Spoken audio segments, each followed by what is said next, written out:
Hi everyone. I'm making this video today to tell you guys the truth about what I've been going through for the last 7 months as Miss Grand International. I know this is gonna come as a shock to a lot of you, my decision to step down and return my crown and give up my title. But I also know at the same time that a lot of you knew something wasn't right. You could sense, I read all the comments, so I know a lot of you could tell that my reign wasn't going very, very well, and there were issues with the organization on their end, and I just want to be completely transparent for all of you. I want you to know the reasoning behind this. You've supported me so much, even now, and you deserve to know the truth. And more than that, I'm doing this because there are so many girls all over the world who have the same dream that I did when I entered this competition, and I wanted to win the first crown for India, and I did win the first crown for India. And I want those girls to know the truth about this organization, about the people who have created this system, and I want them to understand what they're signing up for. Because when I started and when I joined and when I won, nobody told me, nobody warned me, and I had to figure it out on my own. And I don't want any other girl to find herself in the same position that I've been in, because these have been the worst few months of my life. I have been at rock bottom. The last time I was truly happy was the night I won. And since then, it's just been going downhill. It's been getting worse and worse. And I've spent the last few months just completely depressed and alone, and I wouldn't wish that on my worst enemy. So I want you to know the truth, and it's taking a lot of courage to, first of all, give up the crown that I worked so hard for, and then also to talk about it so openly. But I don't want anyone else to be in the same position as me. So that's why I'm doing this.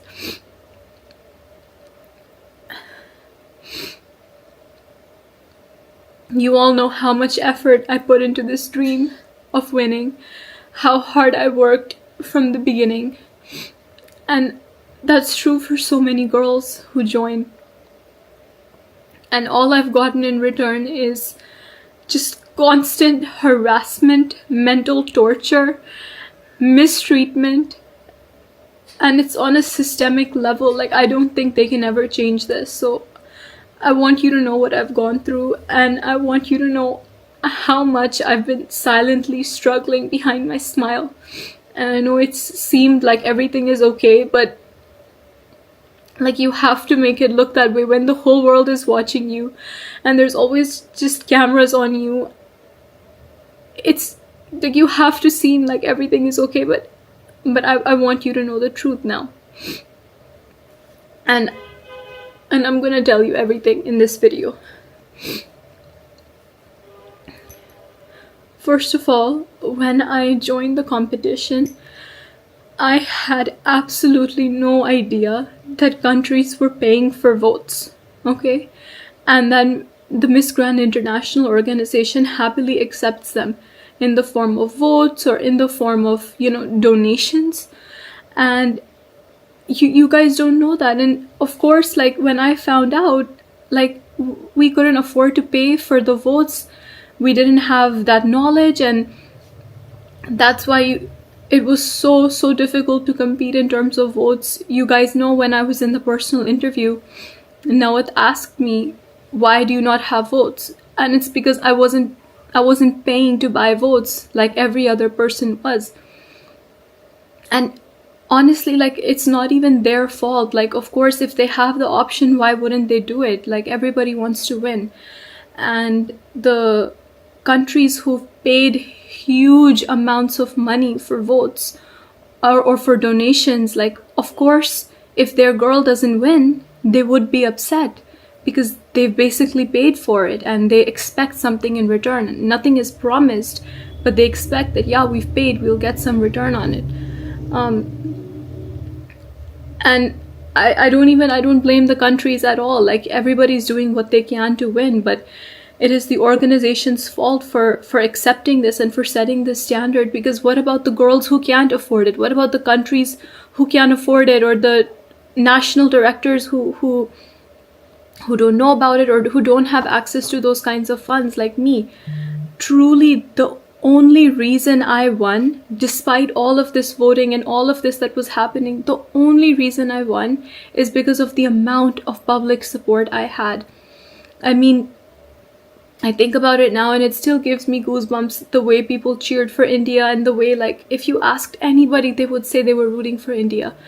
And on social media and in Thailand, in real life, there was just so much support for me, and I'm so grateful for that, because that is truly the only reason that I won. Honestly, I want you to think about all the franchises and the national directors who lost their licenses this year, or who gave it up or whatever.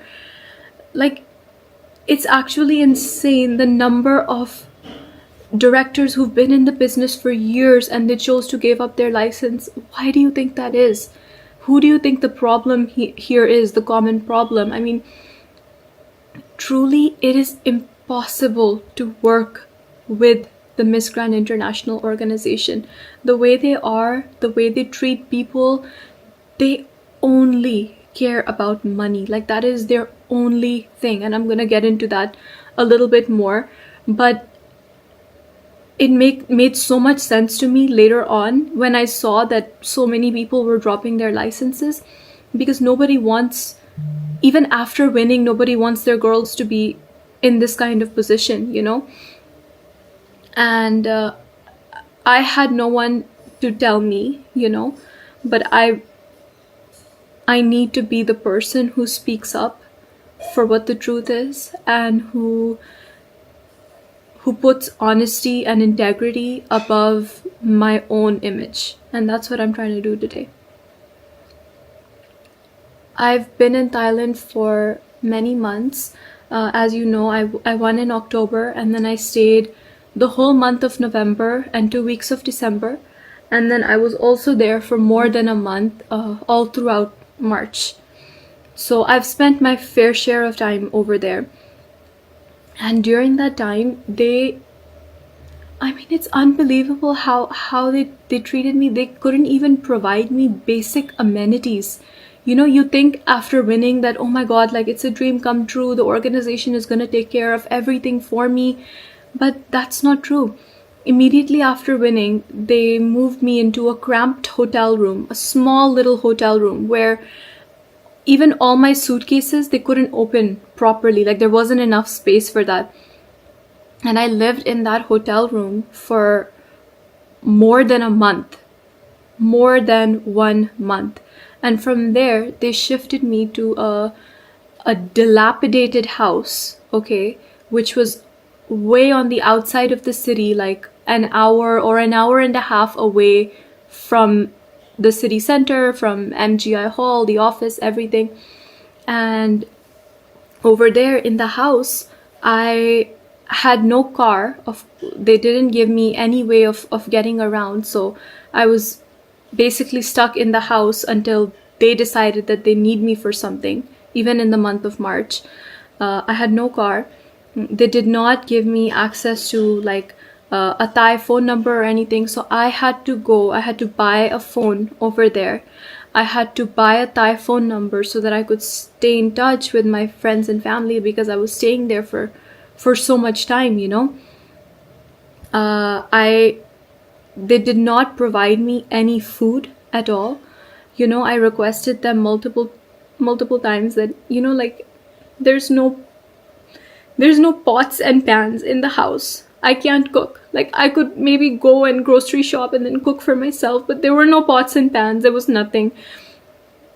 So I said that, you know, could we at least please, like, like I'm vegetarian, so it's very simple. Like we could just make sure that the fridge is stocked with, fruits, and just fruits, so I can like cut it and eat it, And my mom messaged them also that, she's all alone, and can we just make sure there's some fruit in the fridge for her? They couldn't even do that. I had to order food on Grab, which is like their Uber Eats. I had to order food every single day, okay?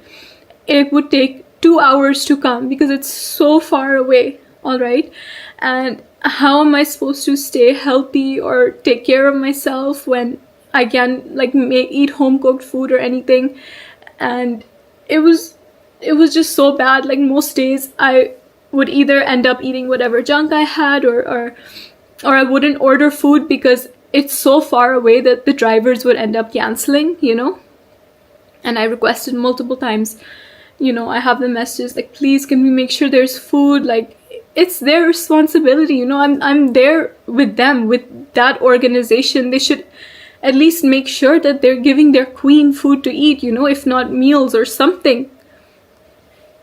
And I didn't, like, I couldn't keep pushing, so I dropped it, and that's how I spent my weeks over there, It was so difficult. And then, of course, like, they have a problem. Like, I asked them, I'm living here for a long time, like, I need access to a gym maybe or something, because obviously you have to keep taking care of yourself, like, that's the job,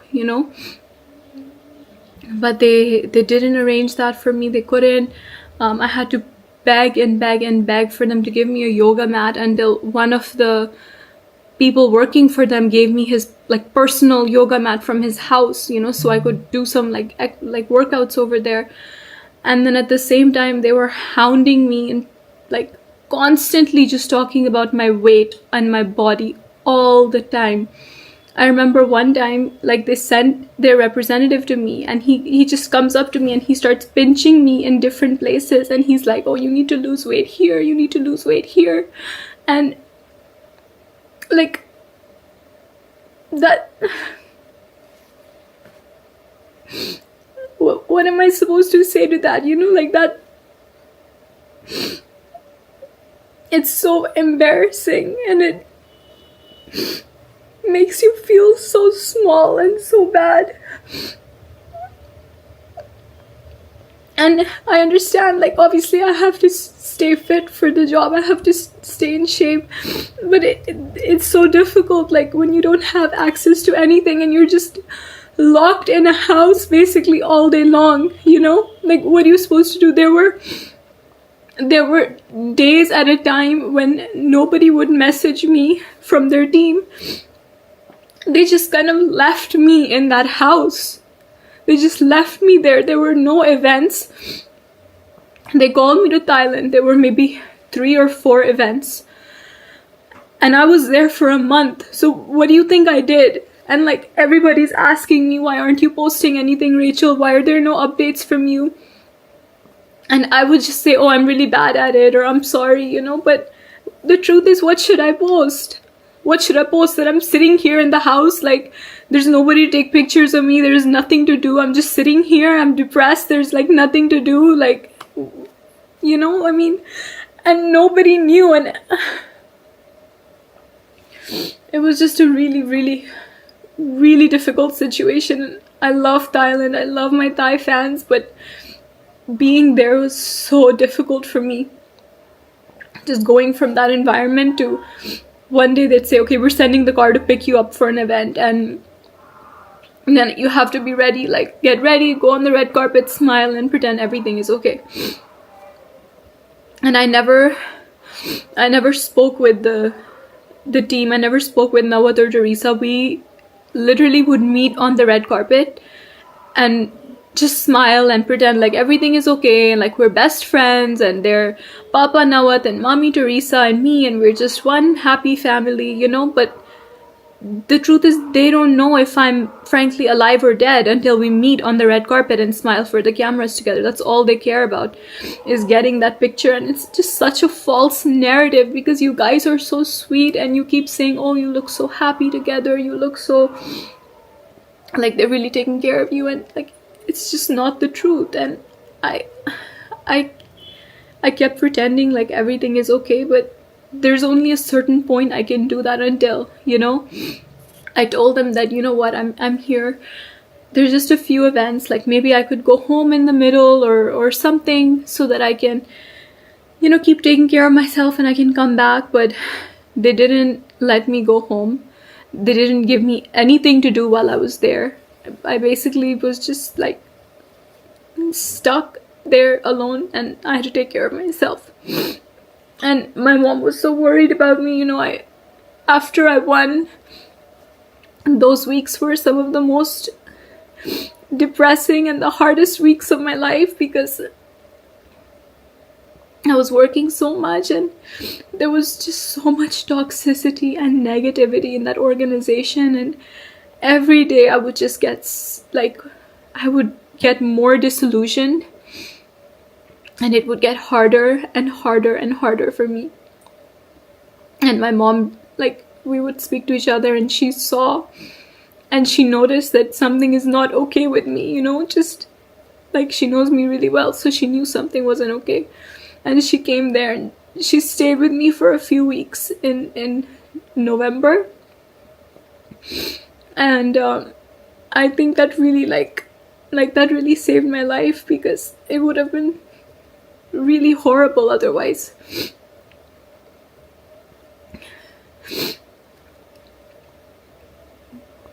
There's also no safety whatsoever. And I'll explain what I mean by this. Is number one, in the house is really far away. Like I said, it's in a quiet little neighborhood on the outside of the city, far away from everything. Nobody would check on me for days. Sometimes I would get a message, hey, are you okay? And when I was there, obviously, I'm paying for my own food. I'm, paying for a lot of things by myself, paying for my own outfits and everything, And I had to bring cash with me, in dollars or in Thai baht. And my parents, this is so embarrassing, but I expected after I won that I'd be able to support myself financially, with the prize money and everything. It's like a dream come true. And obviously you don't try and win for the prize money, but it adds to it that, yeah, you've won something really big. And it's only after I won that I realized, their contract says that the prize money will be paid in its entirety at the end of your reign. And before that, there's only a monthly stipend of a small amount, And I was paid my monthly stipend for just the first month, okay, just for the month of November. And they didn't pay me at all after that. And it's so embarrassing. Every time I had to go there, I would ask, my parents, I would ask them to,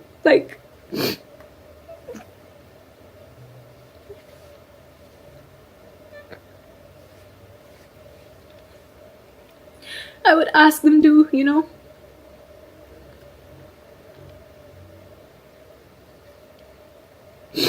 I would ask them to give me money for food, and because I had to take care of that myself. And so they gave me, cash in dollars. And when I was there at the house, obviously if I leave for an event or I spent a week in another province, I had to leave most of my stuff in the house, in my room. And by the way, when I won, a penthouse was promised to me. They showed me a penthouse and they're this is gonna be yours, you're gonna live here. But that wasn't the case. It was either the house or they offered to keep me in the same hotel, but I literally could not live in that small room anymore. It was like too much for me. There wasn't enough space, and it was too much, so I said I would rather like live in the house. And so I used to keep my cash there, like in my suitcase, hidden inside. And literally nobody came to the house. Only a cleaner would come one time in a week, maybe. And I had gone to some other province in Thailand for work, and when I came back, my money, I had around $1,700 with me, and there was $1,000 missing. And it was just like I opened my pouch and my rupees were in there and my dollars, and like I know how I left it, but when I opened it, it was all messy. It was in a different place, and I counted, and instead of $1,700, it was only $700, and so there was $1,000 missing. And I thought like maybe I moved it or something. I checked all my suitcases, I checked everything, and I realized like this wasn't an accident, like somebody took the money. Somebody came in the house while I was gone. Maybe it wasn't locked, I don't know. And I messaged a representative and I said that, this has happened, and like it's okay, it's not a big deal, but just please look into it if you can. Like, please let me know if there's a solution. I didn't hear anything about it. A month later, I messaged again. I'm like, hi, is there any update? I was back in India by this time. And he's like, no, we're still investigating. I was like, okay. Another couple days or weeks, and I asked again. I'm like, what's the update, No update on the money. And then eventually he sends me a message which is like, we can't prove that you had the money, so there's nothing that we can do. And I spoke to Teresa about it, and I brought up this issue with her. And it's the moment I bring it up with her, like she starts attacking me and blaming me for it. And I understand, okay, it's my fault. Like, I didn't lock my suitcase, okay, that's my fault. But I never imagined that something like this could happen on company property when I'm there and I'm their responsibility, Like, I'm not a contestant anymore. I'm their queen, and it's their job to take care of me and make sure I'm safe and my things are safe, They can't just say, okay, like, go live by yourself and take care of everything, But she fully blamed me, and she's like, if you go to the police, there's no way you can prove it anyways, And I was like, I'm not thinking of going to the police, I just want you to just try and find out, like, if anything can be done, But she just wanted to blame me, and I realized in that moment that these people will never support me, Like, okay, this was just money, and it was just $1,000, which is still a lot, but if it were anything else, they won't support me, And this reminds me also, we were having dinner, Teresa, me, and some other people, okay? And Teresa starts talking about this one queen she had in the past. And this dinner, there's like 3 or 4 other people there. And she starts talking about the queen's personal life, and she's like, yeah, she lied about being sexually harassed. I don't trust her. She's a liar. And I was like, excuse me, but like, how do you know that she lied, And she's like, I know it. She's a liar. She lied. Nothing happened. And I was like, don't you think you should believe your queen? Like, if she told you that she was on a work trip with MGI, I don't know the whole story or who the queen was, but apparently she was on a trip to South Sudan with MGI, and she got sexually harassed by the general manager of the hotel. And she told Teresa, and Teresa says, I asked the general manager, he said nothing happened, I just dropped her in her room. And I realized in that moment that poor girl was probably sexually harassed, and she told the only people who she had at that time with her was Teresa. And they didn't believe her. Like, okay, first of all, how do you prove that something like that happened? It's very difficult, that's very complicated. But if you tell your organization, like, they need to believe you, you know? Like, you call yourself mommy for a reason. You need to at least believe your queen and not shit talk her years later at a table with random people, you know? And I realize I would be the next girl. Like, if anything ever happens to me on one of these trips, God forbid, anything, this money is one example, but anything worse, you know, I cannot rely on them for anything, because frankly, they don't care if I live or die. As long as I'm there to smile at their events, as long as I like keep my body like super skinny the way they like, they don't care if I live or die.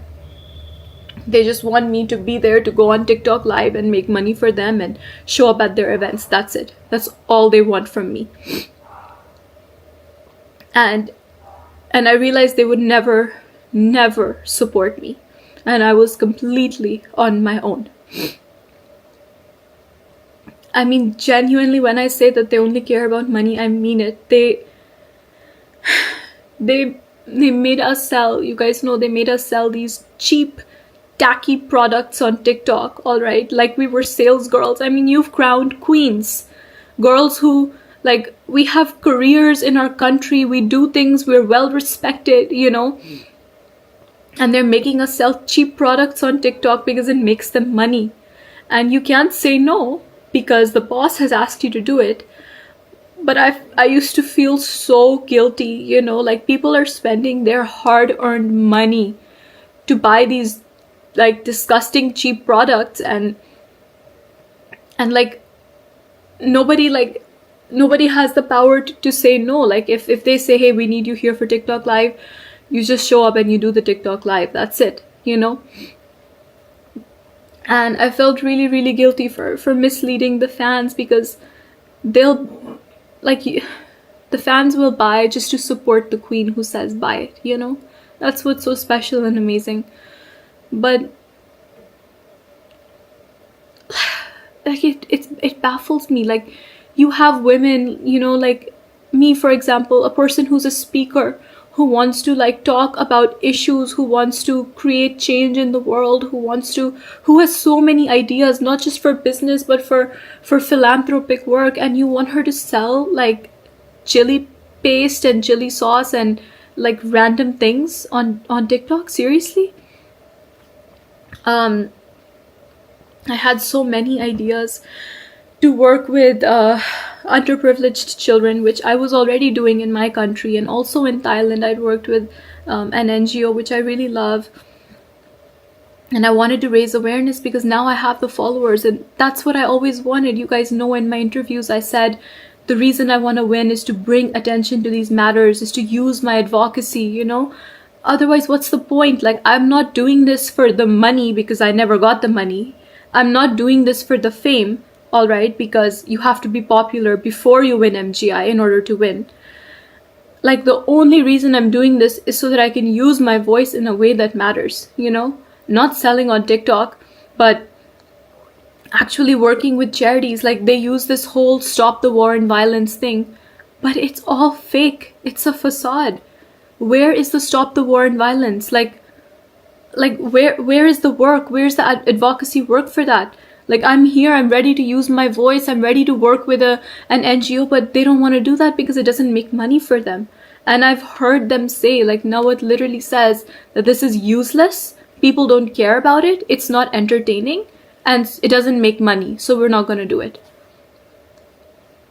Like, I'm sorry, but it's not all about entertainment. Being a queen, that's not what pageantry is about, you know? It's about being a global public figure who uses her voice for good, you know? Not these cheap entertainment tactics. I had plans when I was there. I wanted to go to charities. I wanted to visit a blind orphanage, and also, you know, other like slum areas that I had worked in before, and they didn't let me. And they said that it's because like we don't have production team, you know, blah blah blah. They made up reasons. Obviously they didn't want to because it's not paid. And I said, I don't need production team, like my day is free, I'll just go there and, you know, I'll be able to like bring some attention to the cause. And they said no. Like, you can't.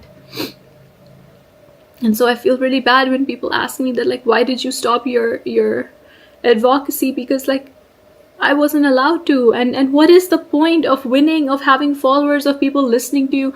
What's the point of wearing India over here, and if you can't actually help in any way, you know? It's completely useless. And I remember after winning, they called us down to the MGI headquarters, okay? And they gave us all our contracts 1 or 2 days after winning, I'm not sure when.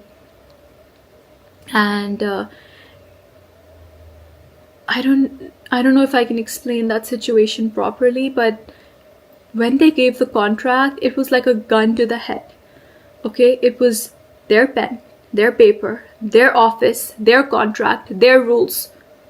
And we were expected to just sit down, shut up, and sign it. That's it. I remember I personally stepped aside out of the meeting with all the girls to have a conversation about the contract, because mine was different and I had a couple questions. I wanted to see if there's, you know, anything I can like negotiate, because the contract is obviously very one-sided. Like, it's only there to protect them or benefit them. It doesn't guarantee me or promise me anything. It doesn't protect me or protect my rights in any way. But it's like the whole world is like, India had just won for the first time, and I was seeing people's reactions, and everybody was so proud, and there was so much support, and everybody was so excited. There's no question of, hey, I can't sign the contract. You know, you have to. The whole world is watching you. You just won. You have to sign it. There's that pressure. And the way they approach the situation is like, you sign it. If you don't want to sign it, no problem. You can leave. That's the attitude going into it. I asked, I'm like, you know, can we negotiate this at all? Can I request that we discuss this? You know, my lawyer would want to maybe read it and negotiate. And Teresa was like, no. She's like, if you have a problem, if you don't want to sign it, don't sign it. Tell me right now. You can leave. And so I realized, like, there's no negotiating this. You just sign it. That's it. They just want girls to feel lucky that, you know, you've been chosen by us, and you just sign it. That's it. And of course, the prize money was promised to me to be paid, like the monthly stipend, and then the total amount at the end of my reign. But I just received the first stipend for the first month, and that's it. Like, I never saw another penny after that. And so I had to handle, or my parents had to handle, all the expenses that came with it. And so every time I travel, like, I have to take care of my own food. Of course, they do the flights and hotel, but if something is not done, like, it's your responsibility to take care of it 100%. You know, and they don't provide you with outfits or anything. Like, some of the if you get invited to a country, I've only been to one, by the way, so I don't know how this works exactly, but the country that calls you, the ND, will provide you dresses for events while you're there, but everything else is your own responsibility. And it's so difficult, because when you go into it, you think, hey, like, I've just become Miss Grand International. They're gonna take care of my wardrobe. They're gonna take care of hair and makeup. They're gonna take care of everything for me. But that's not true. You're still completely on your own for everything. And of course, my reign was particularly difficult for me because of the issues with my national director and the international organization. So when I competed at Miss Grand India, I competed under Glamanand, who was the Indian National Director organization. And I signed a contract with them, as every girl does in every country. And I would be represented by them in India. And then after I won, they had a personal issue with Miss Grand International. They had a falling out, like so many national directors did. And they lost their license for India. So although I was signed to them in India, Miss Grand would not allow me to work with them at all. So I couldn't work at all. basically. And I remember I had been queen for less than 2 months the first time they threatened to dethrone me. And they just use this thing of dethronement, of taking the crown away, as blackmail. And they use it to manipulate me for everything. So like, you can't bring up a single issue with them because they will just like say that we'll take your crown away. And it was so impossibly difficult for me. Like, after Glamanan lost their license, there was a new license holder in India, all right, some star or something. And they were supposed to do my whole homecoming. You know, we had multiple conversations in December leading up to my homecoming where I was planning it with them. I had big plans. They had big plans. They promised so many things. We were all so excited, you know. But the date of my homecoming kept coming closer and closer.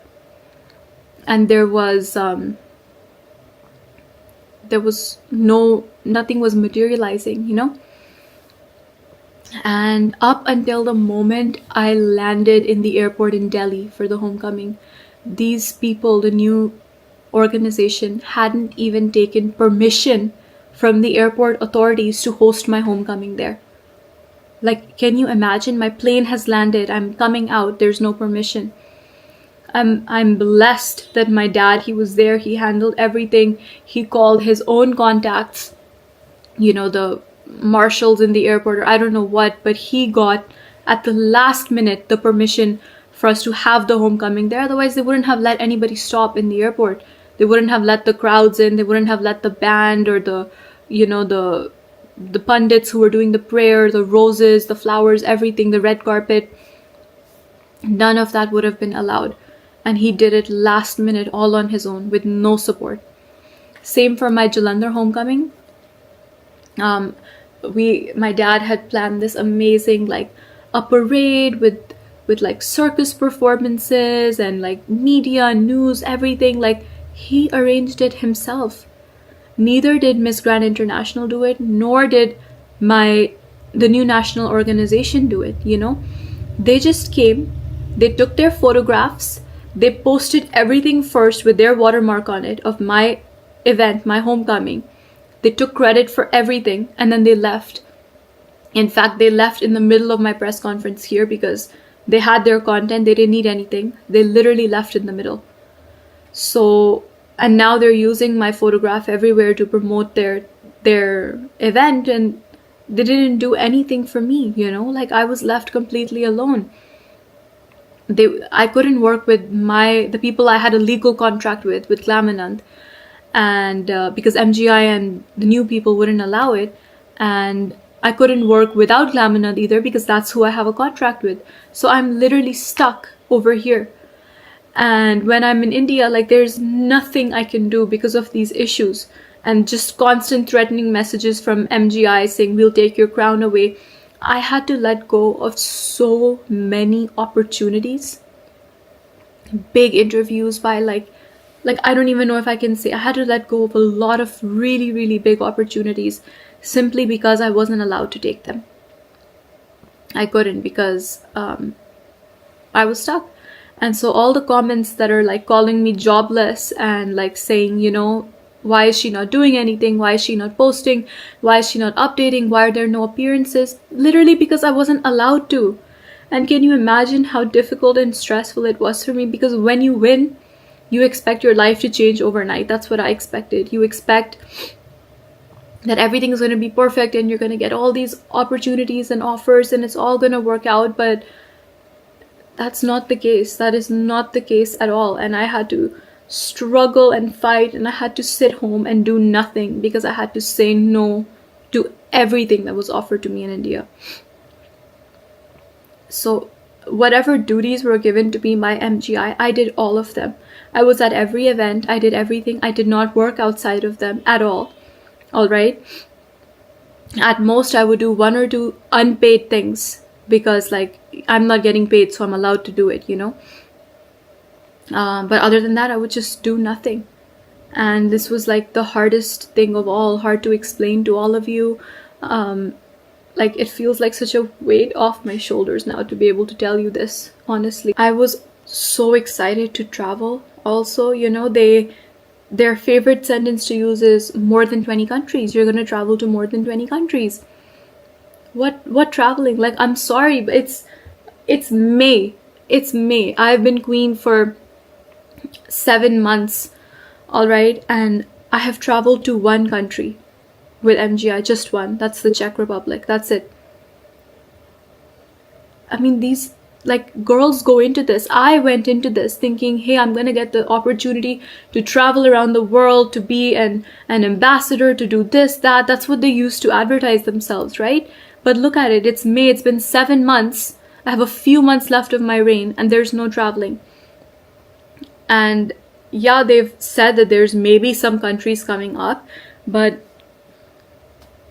how am I supposed to do it when I know that A, I'm not protected, and B, like, I don't know that anything is final, and C, I have to pay so much like on my own when I'm there, and it's such an unsupportive environment. And I feel really bad because I was supposed to be in Guatemala right now. The national directors of Guatemala had invited me there, and I feel bad that I wasn't able to go. But I had been talking to Miss Grand International. I had been talking to them before, and I told them that, I'm facing all these issues, and please resolve these issues for me. Otherwise, I won't be able to go to Guatemala. Like, I said that. I was very clear on that, And all I got in response was aggressive threats. That's it. They said, we're going to go to the police. We're going to do this, that. We're filing a case against you. And all I wanted was for them to say, you know what, Rachel, I'm sorry you're having a difficult time. We're going to look into it, and we're going to make sure you don't have any problems. That's it. Like, I've done everything that was asked of me. All I needed is a little bit of support, a little bit of knowing that I'm not in this alone and that the organization is with me. But they're not. They only care about making their money. I know that Nawat publicly blamed my passport, for me not traveling a couple months ago. He said that Rachel's not traveling because she has issues with her passport and she's applying for lots of visas, Like, that's not true. Okay, I understand an Indian passport might not be the strongest in the world, so it's easy to blame, but me personally, I have 10-year visas for the US, UK, Canada, all right, which basically grants me access almost everywhere in the world. And I applied for my Schengen visa the day they told me to. I applied and I got my Schengen visa for 3 months within like 6 days. So that's not the reason I wasn't traveling for so many months, is because I'm struggling with my passport. It's because there were no travel opportunities for me. And another reason I hear a lot is people think that Rachel can't travel on her own. I would be more than happy to travel on my own if they present the opportunity to me. But they didn't. And I've been here, I've been ready to work, ready to be queen, ready to actually have the reign that was promised to me. But I'm not being offered those opportunities. I've only been to one country. That is so shameful and embarrassing. And even that trip, I will never forget my trip to the Czech Republic, because the Czech team is so nice and sweet and amazing, and they put on an incredible event over there. And I remember the day after the event, Teresa, me and the national director, we were together, and she starts yelling at the national director, telling her that she had a bad show and that she picked the wrong winner and just XYZ, lots of issues. She went on for an hour yelling at this woman who is a grown woman running her company, living her life, doing her best, who got so many sponsors, who did such an amazing job. And she yelled at her until she cried. And I realized in that moment, if Teresa can yell at this woman like this, what am I for her? I'm nothing. What are any of her queens to her? They're nothing. They call themselves Mommy Teresa and Papa Nawat, but you can't just call yourself mom and dad. You have to act like it. You have to protect your daughters. You have to be there for them. I'm sorry, but they couldn't be the furthest thing from parents. They are cold-hearted business people. They just want to extract your use, make money off of you, and that is it. That's all they care about. And the other thing they care about is how you look. That's it. I remember after winning, the first time I sat at an event with them for Miss Grand something, whatever, I don't remember which one it was.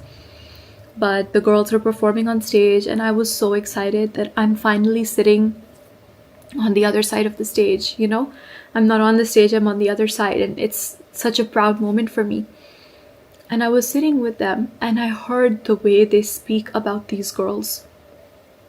Girls who they're giving their heart and their soul performing on stage the way all of us do. And I was there to hear the conversations about how they judge them and how they speak about them. The kind of derogatory, body-shaming, disgusting, deplorable comments they make. Like, I can't even say that on camera. I would never speak about another person that way. Saying like, oh, she's all right, but her knees are too fat, you know? She'll never win because of her knees. Like,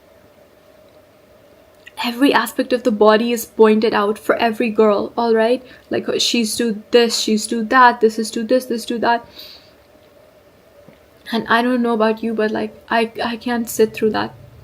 I was so excited to be there and be on that side of the table, but just to hear these conversations, it really disturbed me mentally. It made me feel sick. Like 15 minutes into the event, I was sick. I was ready to throw up. I just wanted to leave. I wanted to like cover my ears or something, because I could imagine that that's how they spoke about me and the girls I competed with as well, you know? And I don't even want to imagine what kind of comments they were, you know? This claims to be an organization to support women, to champion women.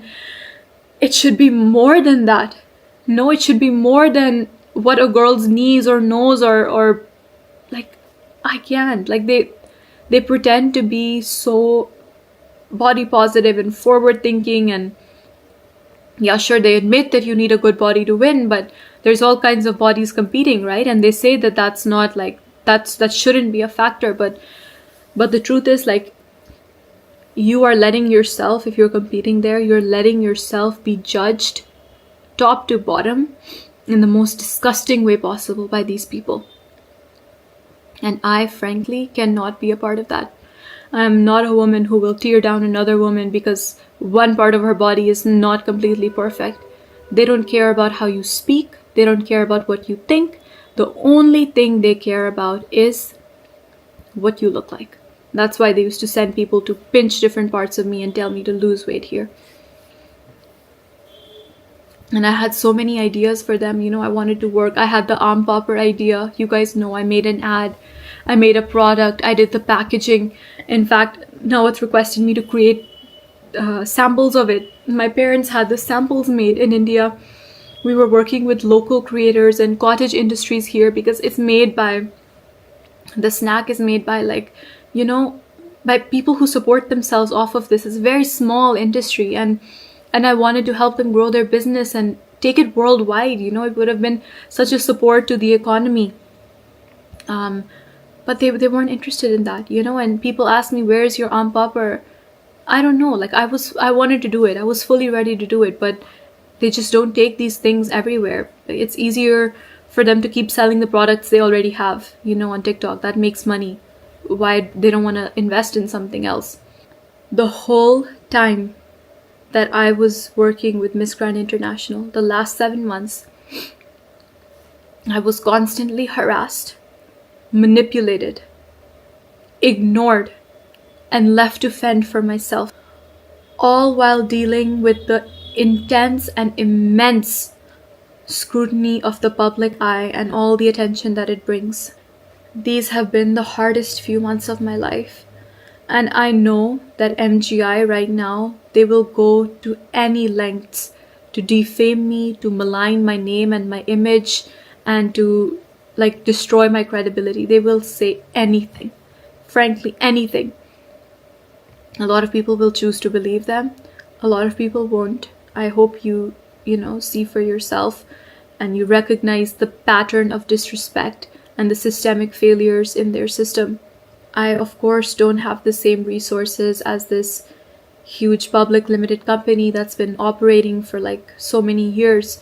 But what I do have is the truth. I have integrity, and I will stand by that, and I will stand by myself.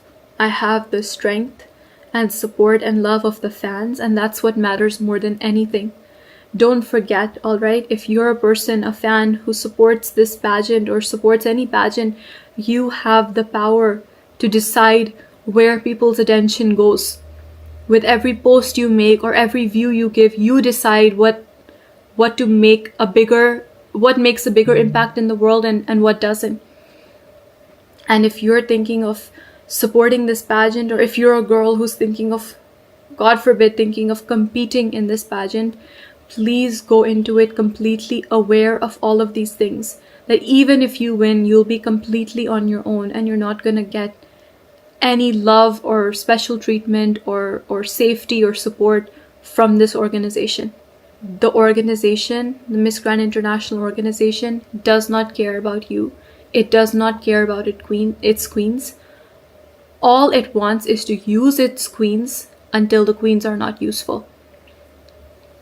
And I could not be a part of this anymore, which is why I chose to give up my title and to resign. I know there will be a lot of queens after me. There were a lot of queens before me. Queens are gonna come and go. It's not gonna end everything, this video right here. But I hope it at least sheds the light on the truth for some girls and some fans and some people who will think twice before supporting this organization. Every girl I know who I've spoken with who's in contract with MGI wants out of her contract. Every single one. And I'm not going to take names, but that means something. And nobody wants to be stuck in their contract with them because they're being used like this. It is completely one-sided. And I know so many girls feel pressure to sign it just the same way I did.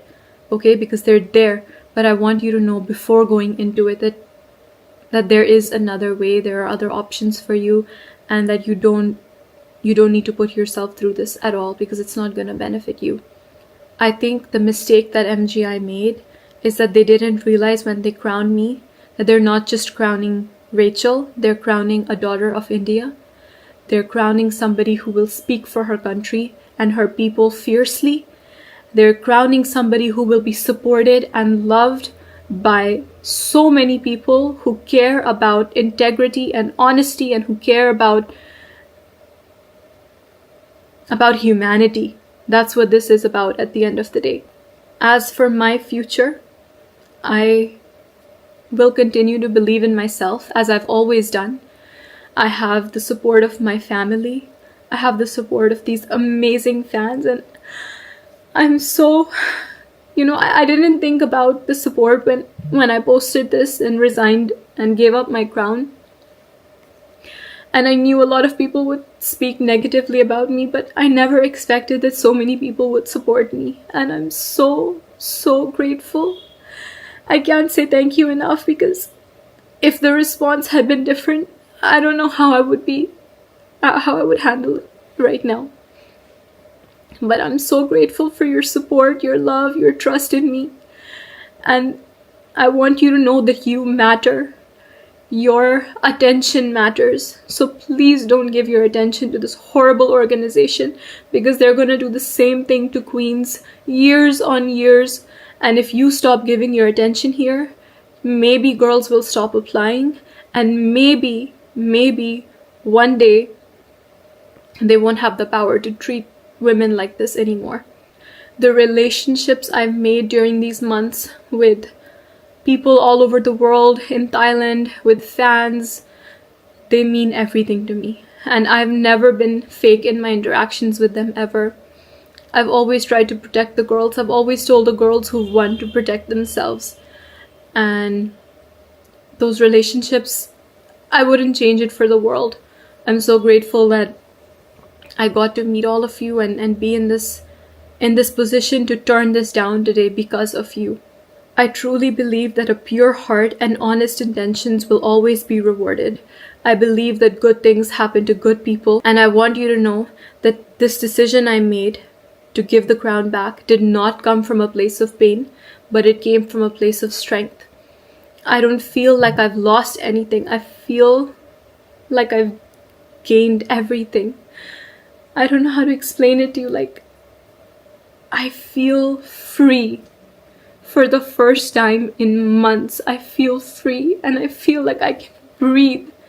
And I've just been drowning for so long, and now I feel like I've come up for air. And I have my life back, and I'm so grateful for that. And no matter what happens, I hope that I've at least helped one or two people by sharing this and being honest with you today. And I just want to say that I'm really grateful. Thank you so much for your love and support. And I love you so much. And there's only up to go from here, and we're going to do bigger and better things in life. Thank you again for your love. I love you so much.